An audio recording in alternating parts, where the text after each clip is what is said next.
என்றென்றும் தூர்தர்ஷன் நிகழ்ச்சிக்கு உங்களை அன்போடு வரவேற்கிறோம்.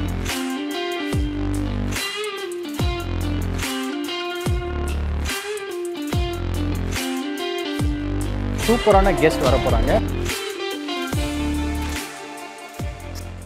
அப்போல்லாம் வந்து ஃபிலிம் தான், டெலிசினின்னு சொல்லுவோம். டெலிசினி ஓடும், ப்ரொஜெக்ஷனிஸ்ட் இருப்பாங்க, சவுண்ட் ரெக்கார்டிஸ்ட் வந்து சவுண்டு ரெக்கார்ட் பண்ணிப்பாங்க. நிறைய இப்போ விஐபிஸ்டேருந்து சவுண்டு பிட்டு ரெக்கார்ட் பண்ணி அதுவும் வந்து நடுநடுவில் வரும்.